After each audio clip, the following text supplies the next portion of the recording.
Deus abençoe. Sejam todos bem-vindos.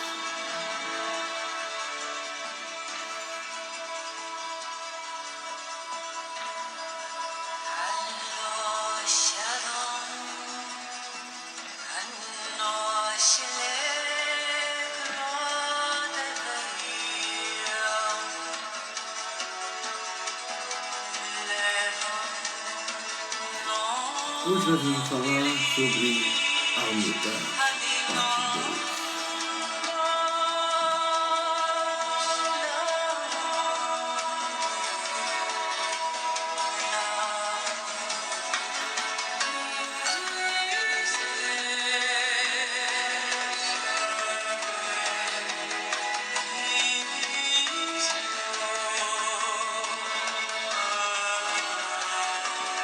Sejam todos bem-vindos.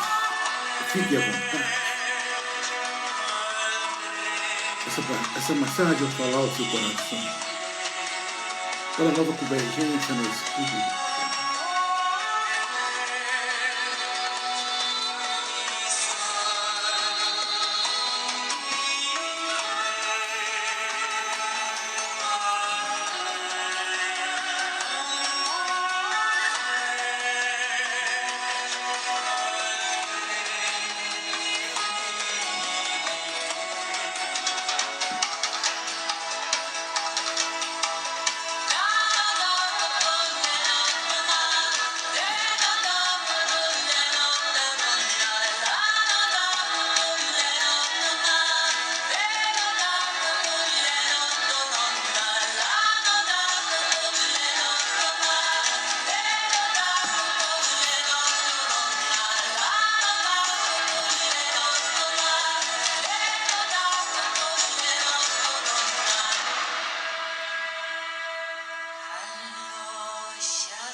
Deus se manifestou às ondas, inaugurando o reino de Deus. E o reino de Deus é chegado até nós.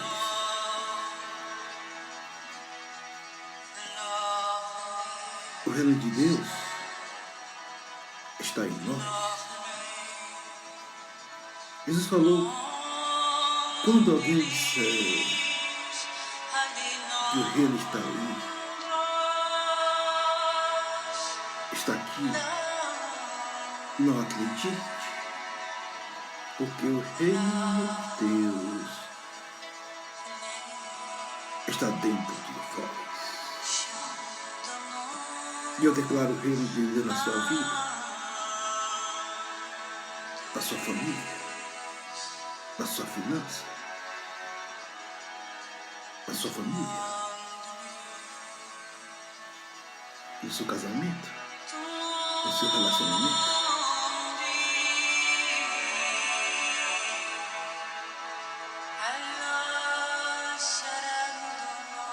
Sejam todos bem-vindos. Deus se fez homem e habitou entre nós.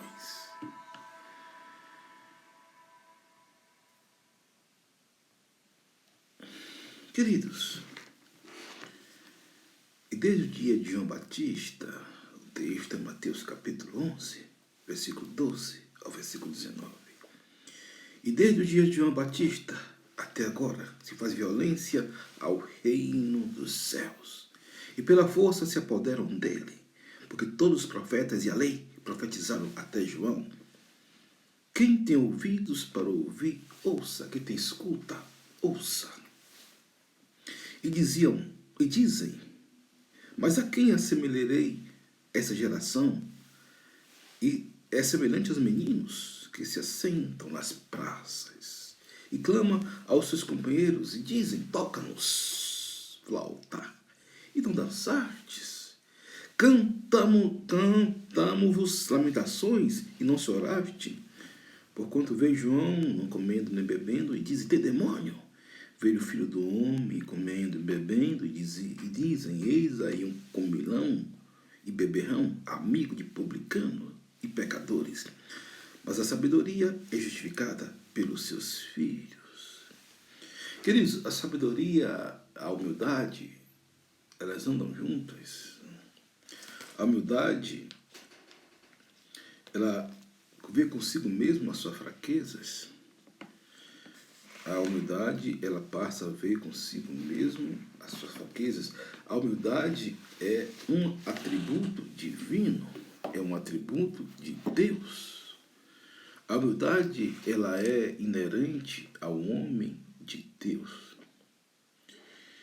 Quando você fica no estado de humilde, você não se ofende por qualquer coisa. As pessoas podem pensar você do que quiserem. As pessoas pensaram mal de Jesus. Jesus não saiu tirando pergunta a B, a C, a D. Não, Jesus apenas vivia a sua vida. Jesus foi acusado e de sorte, e diga de passagem, inocentemente, por todos os 3 crimes contra a sua honra: calúnia, difamação e injúria. No entanto, Jesus não cometeu nenhum crime. Quando você é humilde, você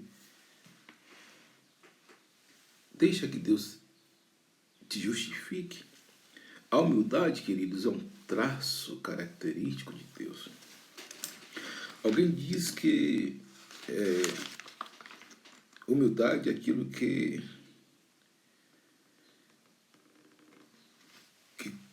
humildade, tem uma frase aqui muito pertinente, mas deixa eu colocar essa frase em fazer um comentário dessa frase.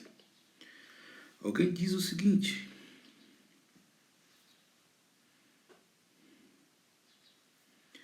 que humildade é aquela virtude que quando você percebe que tem e já perdeu. André Murray. Pela Bíblia, não. Jesus falou: aprendei de mim que eu sou manso e humilde de coração. Claro, é evidente que a pessoa humilde, ela não vai arrotar, sair dizendo, olha, eu sou humilde. Claro que quando a pessoa está nesse processo, a pessoa perdeu a humildade. Mas uma pessoa humilde, ela nota que ela é humilde, sim. Agora, ela não vai arrotar, ela não vai sair vomitando isso para as pessoas, porque isso se torna uma arrogância. Quando você percebe que você é humilde, você luta para se tornar, manter humilde e se tornar mais humilde ainda. Quando você verbaliza, aí é outro ponto. Mateus 16, versículo 3 e 34, Pedro ele tem uma palavra muito fantástica. Jesus pergunta: quem diz o homem que eu sou? Aí um disse: eu sou Elias. Os discípulos falam: Senhor, alguns te chamam de Elias, do grande profeta. Né? Vamos para o texto. Vamos para o texto.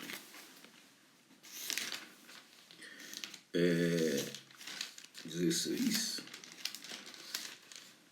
13 e 14. E chegando Jesus às partes da Cesareia de Filipe, interrogou os seus discípulos, dizendo: quem diz os homens que sou filho do homem?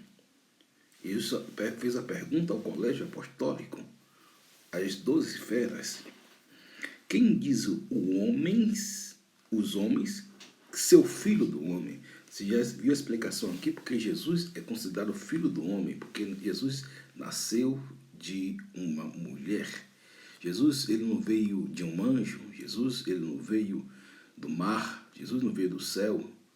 Jesus nasceu de uma mulher. Como falo, veio do céu, que não foi criado do nada. Ele é Manuel, Deus dentro do barro, Deus que nasceu dentro de um homem.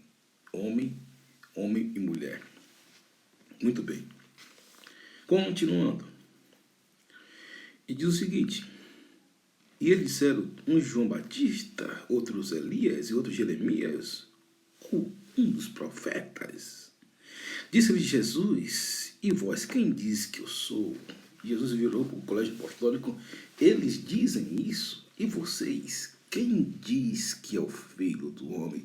O que é que vocês acham de mim? O que é que vocês pensam de mim? E Simão Pedro, respondendo, disse, tu és Cristo, Filho de Deus vivo. E Jesus, respondendo, disse-lhe, bem-aventurado és tu, Simão Barjonas, porque não te revelou a carne nem o sangue, mas o meu Pai que está no céu. Pois também eu te digo que tu és pedra, e sobre essa pedra edificarei minha igreja, e as portas do inferno não prevalecerão contra a igreja do Senhor. Eu te darei a chave do reino dos céus, e tudo que ligares na terra será ligado no céu, e tudo que ligares na terra será ligado no céu. Então mandou os seus discípulos que ninguém dissesse que ele era o Cristo. Jesus, ele falou isso para Pedro, né?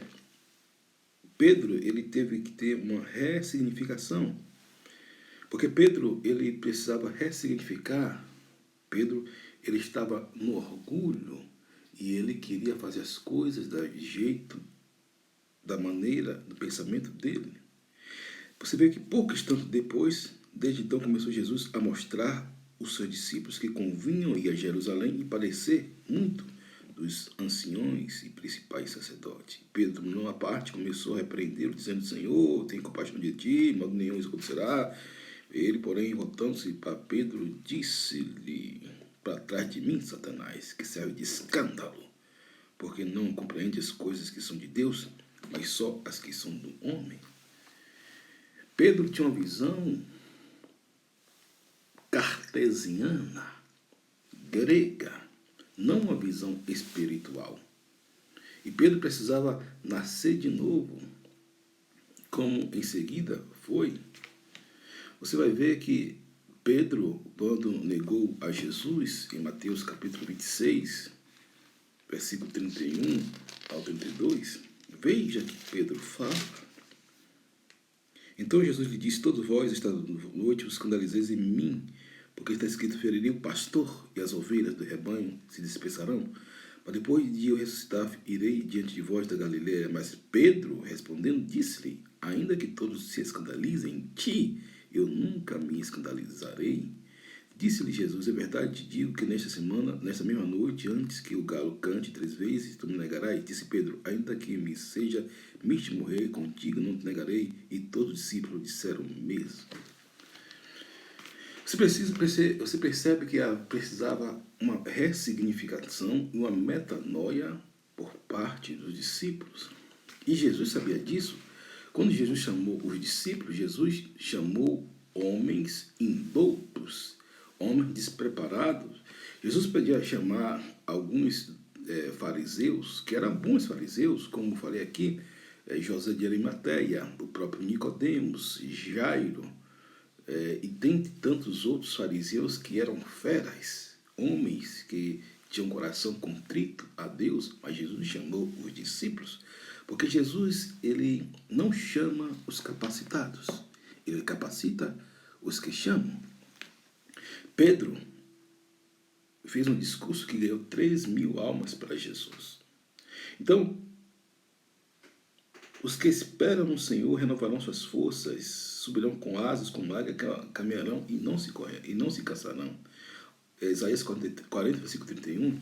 Eu me lembro que eu vi uma mensagem crente águia, era uma mensagem que todos os pastores, na época, em 1998, há 22 anos atrás, melhor, 21 anos atrás, 23 anos atrás, foi uma das mensagens mais impactantes, porque a águia, ela ressignifica, ela reconfigura a sua vida.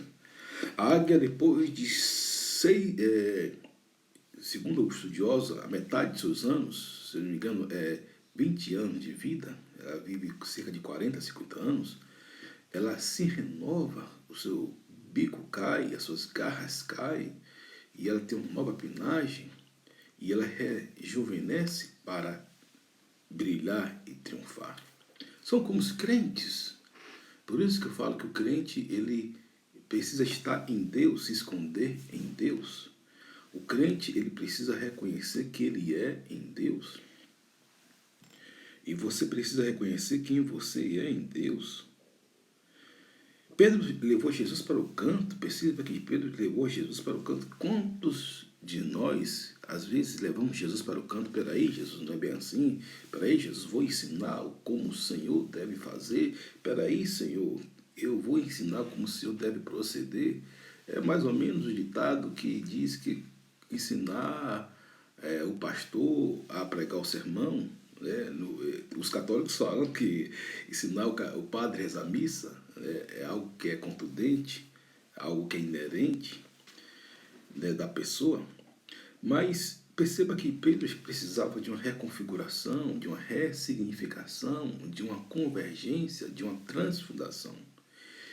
São pontos chaves que Deus trabalha na vida do homem. A ressignificação, depois que ele ressignifica, ou seja, ele significa de novo, ele tem uma reconfiguração, ou seja, ele vai projetar para agir de forma diferente, as suas sinapses neurais vai agir de forma correta, a sua bagagem vai ser uma bagagem proativa. Por quê? Porque a sua estrutura foi mexida, a sua estrutura foi alavancada, a sua estrutura foi modificada para ele ter uma convergência. Por isso que a Bíblia fala que é boa, é agradável, é a vontade de Deus. Boa, perfeita e agradável é a vontade de Deus. Então, Pedro precisava ser tratado em seu orgulho, juntamente com os discípulos. Não só foi o momento de Pedro, a gente fala de Pedro, mas os discípulos estavam no caminho. Porque o reino do céu, queridos, como Jesus falou aqui, algo pertinente, desde o dia de João Batista até agora, se faz violência ao reino dos céus, e pela força se apoderam dele. O reino do céu é a posteriori, o reino de Deus é a priori. Há uma pequena diferença aí. Mas, para você alcançar o reino do céu, você precisa, como eu falo, violência é contra as trevas. É por isso que, contra as trevas, algumas pessoas interpretam as igrejas pentecostais de forma errada, mas nesse sentido eles têm toda a razão. Ao diabo você não vai pedir, por favor, com licença, seu diabo, por gentileza. Ao diabo você determina, você decreta no nome de Jesus e fim de papo. Não tem outra alternativa. São decretos espirituais que Deus deu à igreja. Em nome de Jesus, levanta e anda. Sai dele em nome de Jesus. Então, ao diabo você dá um comando de voz, você decreta, você fala. Pergunta, a propósito, o que é que você tem falado na sua casa para os problemas, para as situações? Fale, decrete, profetize. Jesus era maior de todos os homens e Pedro precisou reconfigurar. Pedro, ele reconfigurou e se tornou um grande discípulo de Jesus. E Jesus amava Pedro. Jesus, quando falou que ia se encontrar com discípulos, Jesus falou o seguinte: fala por discípulos e a Pedro. Jesus não citou o nome de nenhum discípulo pelo nome, mas falou com Pedro, porque a quem muito é perdoado, muito é estimado. E interessante que Pedro reconsiderou e se tornou um grande homem de Deus no seu ponto de flexão. Pedro foi, como diz alguns teólogos, a arma secreta de Deus, porque os discípulos estavam todos dispersos. Aparentemente a igreja estava toda destruída pelos olhos humanos. O grande pastor, Jesus, estava, digamos, nos olhos do humano, né, olhos carnais, tinha sido destruído, mas não. Jesus ressuscitou ao terceiro dia e deu a chave, deu o mandamento. Todos os discípulos, principalmente a Pedro, que era um líder dos discípulos, justamente com Tiago e com João. E aí o que ocorre? Paulo não estava em cena naquela época. Paulo ia se converter alguns anos depois. Por isso que Pedro foi pontapé inicial.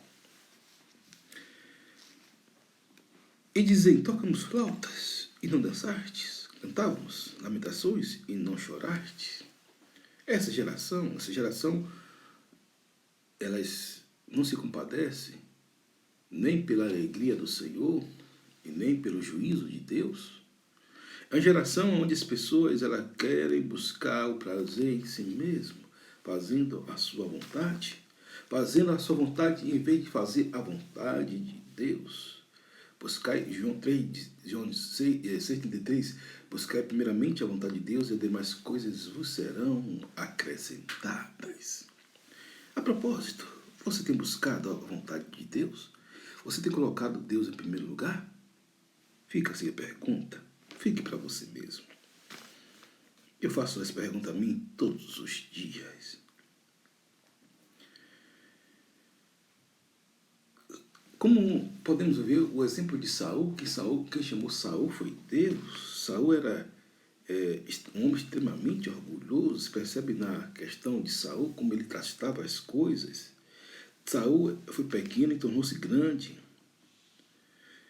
Saul, ele tinha um propósito de agradar aos homens e não a Deus. Você vai ver em vários aspectos. Não somente em relação a Davi, que já era o cúmulo do absurdo, mas alguns aspectos sacerdotais, cerimoniais de Israel, que o rei não podia fazer. Naquele tempo, o rei ele só fazia ser rei se ele fosse o papel de rei, a não ser que ele fosse rei, profeta e sacerdote, como Davi. E Saul, ele foi um rei. Deus não tinha consagrado ele, nem chamou ele para ser sacerdote. E muitas das vezes ele queria fazer a parte de sacerdote. Ei, fique no lugar que Deus te chamou. Não ultrapasse os seus limites. Eu falo para mim mesmo, eu não devo ultrapassar os meus limites. Eu tenho que ficar no lugar que Deus chamou pastor Oséias. Me lembro claramente quando estávamos ali no seminário, ouvia várias aulas, admirava os pastores, estava ali uns pastores pertinentes e a aula, muitos pastores, eles eram bem claros, fica onde Deus lhe chamou, né? O melhor lugar é o centro da vontade de Deus.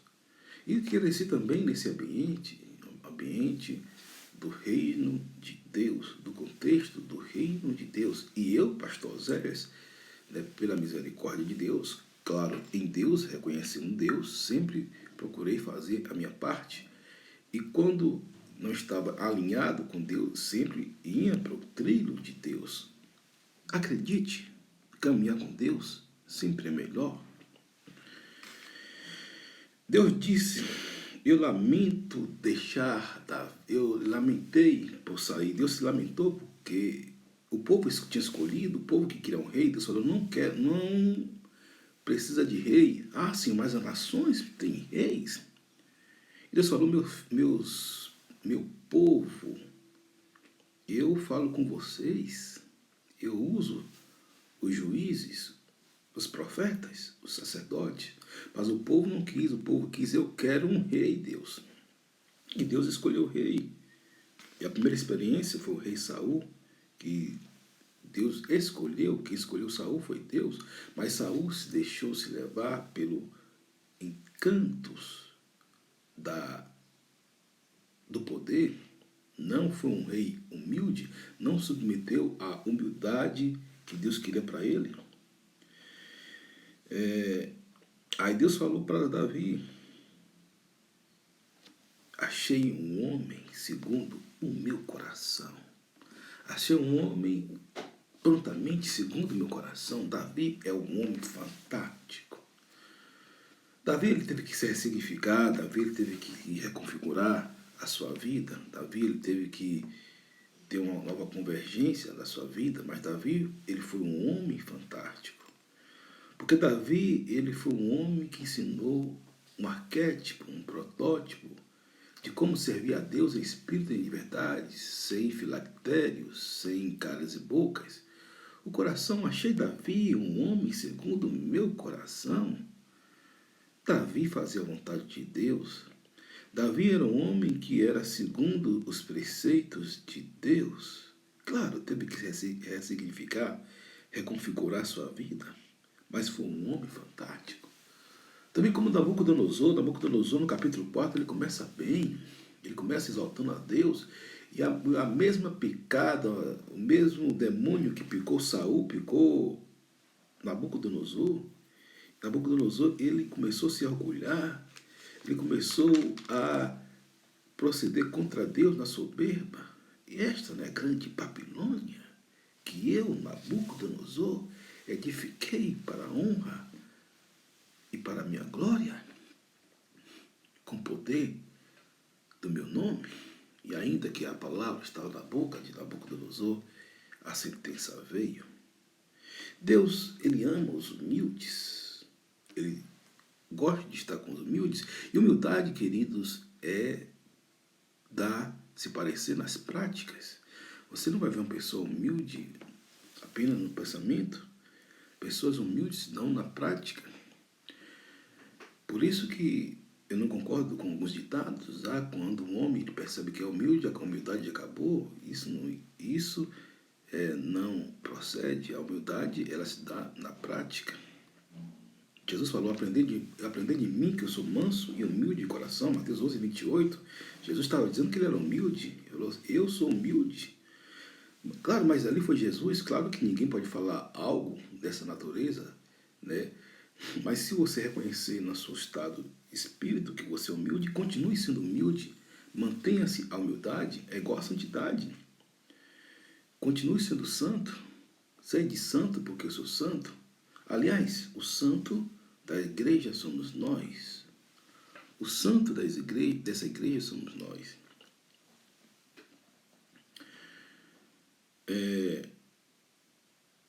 O homem humilde sempre faz os outros bem, e ele não quer os créditos.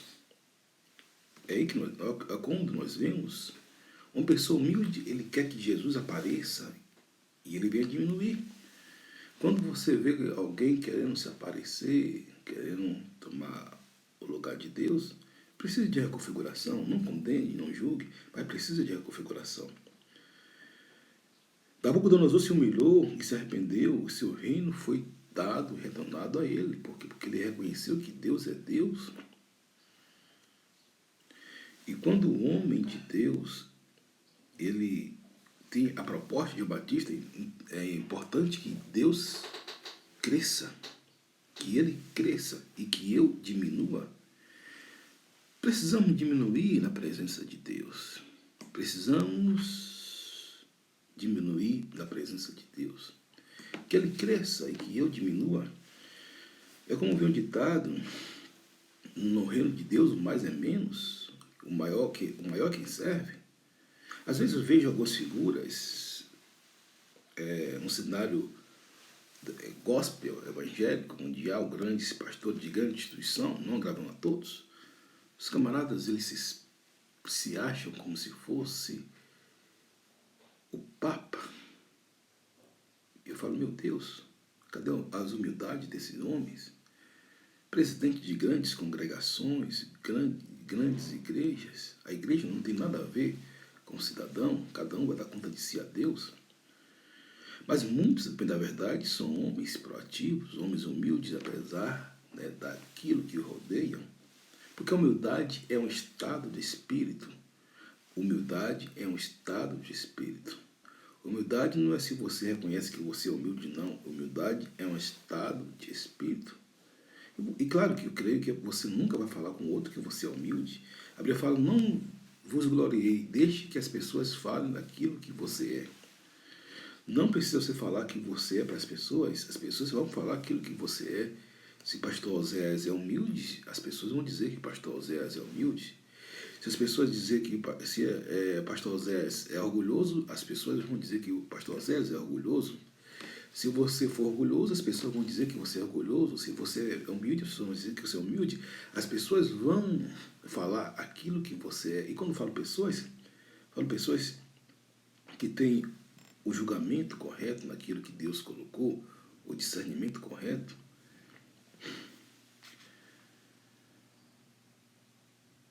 Jesus lavou os pés de Pedro e dos discípulos. Precisamos fazer pequenas coisas que está abaixo de nós. Jesus, queridos, perceba, Jesus, ele fez um ato sublime de lavar os pés dos discípulos como servo. Por isso que a Bíblia fala que o maior é servo de todos. O maior é servo de todos. Nós vimos no nosso meio muitas pessoas querendo servir, ser servido, os holofotes, a honra. Mas o maior é aquele que serve, o maior é o servo de todos. Na igreja do Senhor, o maior é aquele que serve. E nós somos simples servos e nada mais. E Jesus falou para Pedro, mais uma vez, Pedro entra em cena. Jesus lava o pé dos discípulos. Pedro falou, o Senhor não vai lavar meu pé não. Jesus falou, Pedro, se eu não lavar teus pés, não tem parte comigo. Aí Pedro falou, Jesus, lava meu corpo, a minha alma e também o meu coração. O homem feliz, ele serve a Deus com toda gratidão, independente se ele tem 10 anos de crente, 20 anos de crente, se ele tem 1 milhão de livros lido, escrito ou não.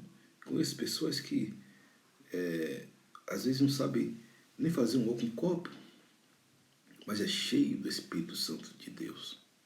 Pessoas tementes, pessoas agraciadas e tementes. Me lembro que quando eu fui cortar cabelo, uma certa época, havia um senhor, mais ou menos, no início da pandemia, ele tinha 78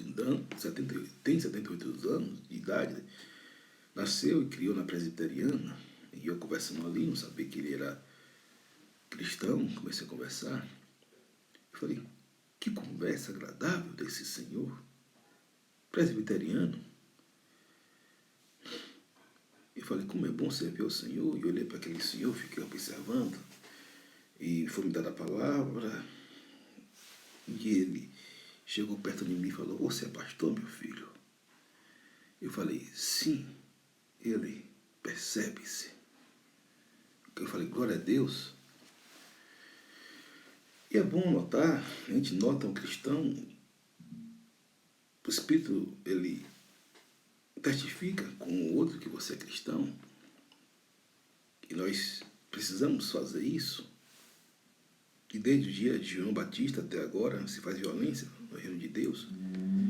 Você precisa mudar o ambiente, precisa mudar a sua atmosfera, declarando, profetizando a palavra de Deus, falando do amor de Deus, declarando salmos e cânticos espirituais, falando que Jesus é a solução. Mas não somente falar, mas mostrar com sua vida, o seu exemplo, mostrar com suas atitudes. Jesus lavou os pés dos discípulos.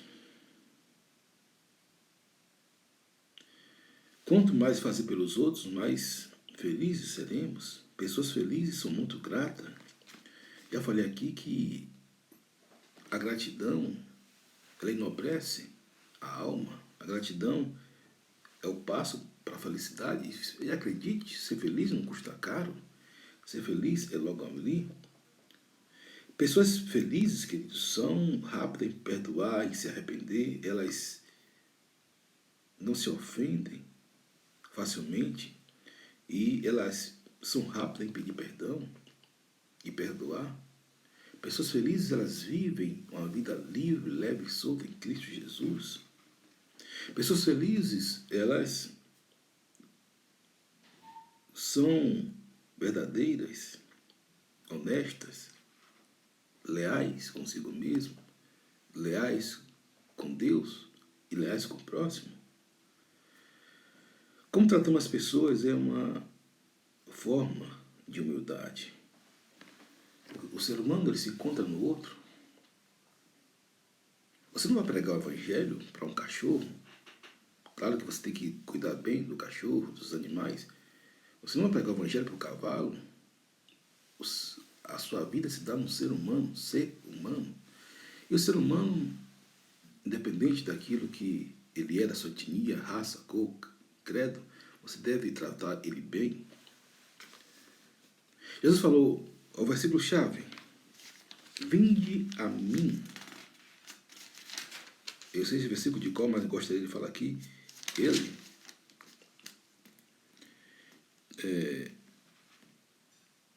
vinde a mim todos que estáis cansados e oprimidos, e eu vos aliviarei. Tomai sobre vós o meu jugo, e aprendei de mim que eu sou manso e humilde de coração.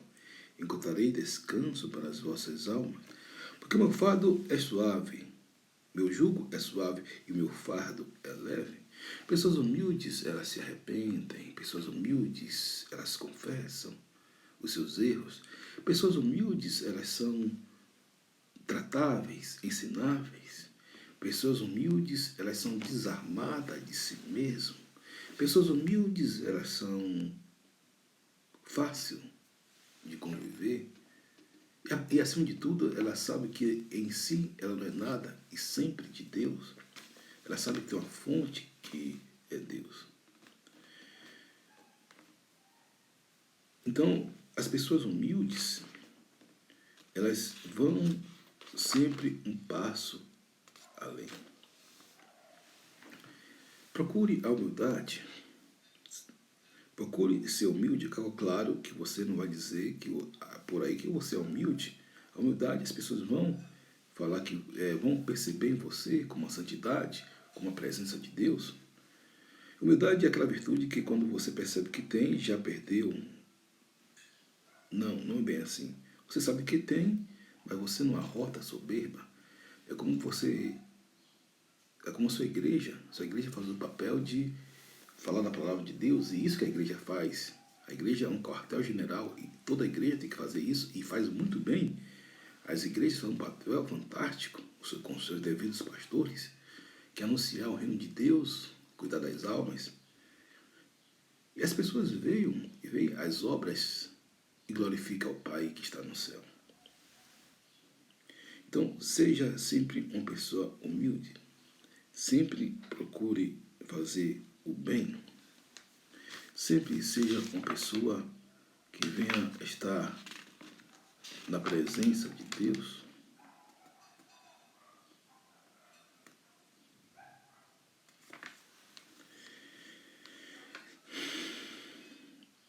Que você venha se humilhar sempre na presença de Deus.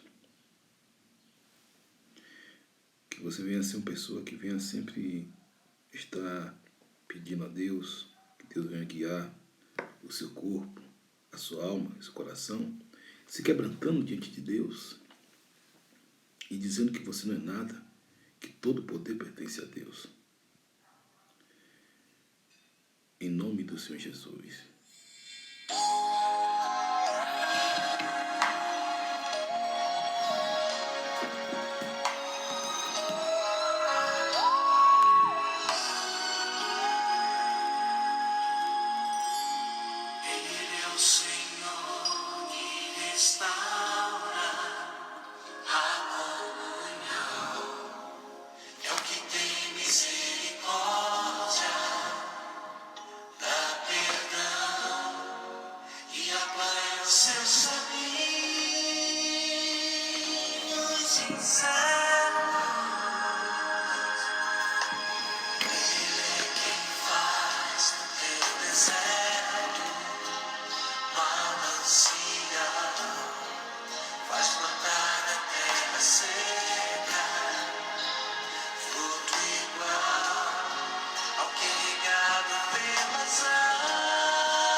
Deus vai curar suas dores. Deus vai curar as feridas da sua alma.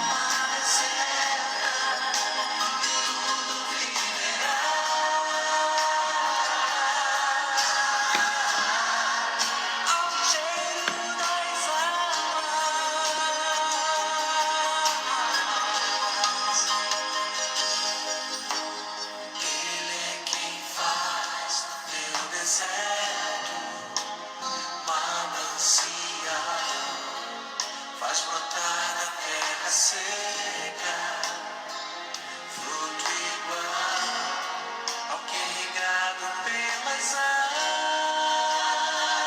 águas das chuvas, ao cheiro das águas, se faz tudo novo, das cinzas renovo, ressuscitam-se sonhos, ao cheiro das águas, que foi cortado, o chão foi deixado, ele levantará, onde o rio passar, trazendo vida, onde o rio passar, vai levar águas antigas. Essas marcas.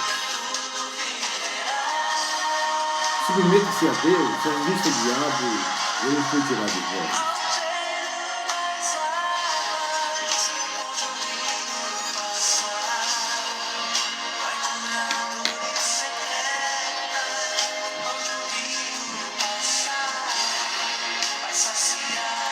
Submeta-se a Deus, resista ao diabo, e ele fugirá de vós. Bote o diabo para correr, declare o nome de Jesus, o reino de Deus chega perto de você.